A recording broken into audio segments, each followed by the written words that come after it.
Hello and welcome back to the journey of darkness. Today we'll have a tale of terror that begins with something so small, so muted, but it quickly spirals into something far darker. Sit back, listen closely, and prepare yourself for the sound in the walls. It started with a noise, just a small, almost undeniable sound, like a faint tapping coming from my walls of my apartment. At first, I barely noticed it. Just another insignificant sound in my building that was sticky dull. The kind of noise you dismiss and forget about. But that was before it began to grow. I had moved to a new place a few weeks earlier, excited to finally have a space of my own. It wasn't much, just a small one-bedroom on outskirts of the town. But it was mine, a fresh start. I spent the first few days unpacking, settling in, trying to make the apartment feel like home. It was quiet. A little too quiet sometimes, but I liked it that way. Then one night, as I was lying in the bed, I heard it for the first time. A soft, rhythmic tapping, like something gently knocking on the wall. Tap, tap, tap. I opened my eyes and listened, trying to pinpoint the source. It seems to be coming from somewhere inside the walls, maybe the pipes or the heating system. I ignored it at the first. Old building makes noises, right? I was probably just the pipe expanding or maybe a mouse scurrying through the walls. I turned over, pulled the cover up and forced myself to go back to sleep. But the tapping didn't stop. Over the next few nights, it grew louder, more insistent. Tap, tap, tap. Always the same rhythm, always the same pattern. I tried everything to block it. Earplugs, white noise, even sleeping with the TV on. But no matter what I did, the sound found a way into my head, like it was boring deeper into my mind. It got the point where I couldn't sleep at all.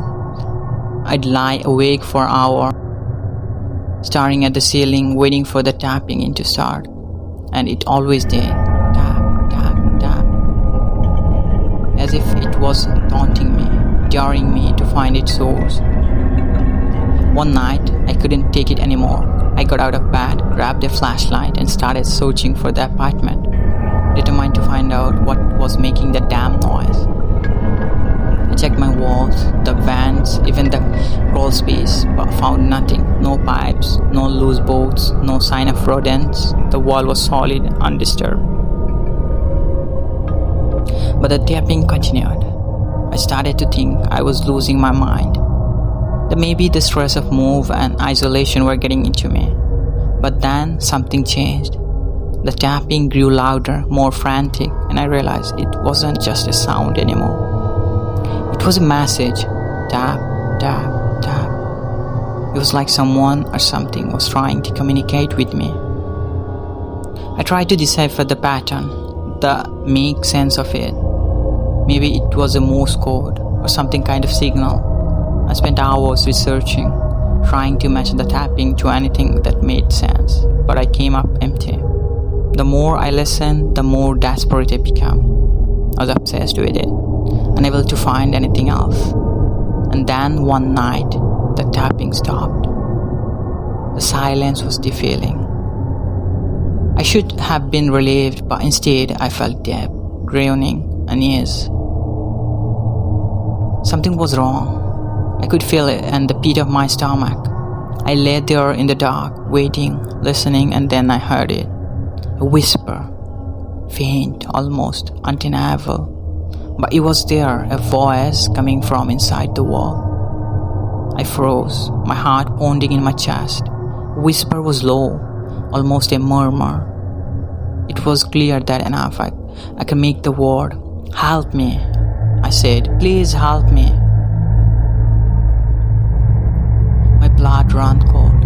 I jumped in from the bed, grabbed my phone and turned on the flashlight, shining it around the room, but there was nothing. Just the same empty apartment, silent, still. But the whisper continued, growing urgent, more desperate. "Help me. He's here." I didn't know what to do.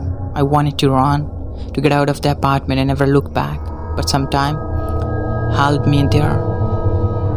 some twisted sense of duty, or maybe just morbid curiosity. I had to know what was happening. I followed the sound, moving slowly, cautiously, as the whisper guided me through the apartment. It led me to the wall near the kitchen, the very spot where the tapping has been the loudest. I pressed my ear against the wall, straining to hear. The voice came through clearer now. "He's coming, you have to help me." I grabbed a hammer from the door, my hands shaking, and started to knock the wall. "Who are you? Where are you?" I shouted, my voice crackling.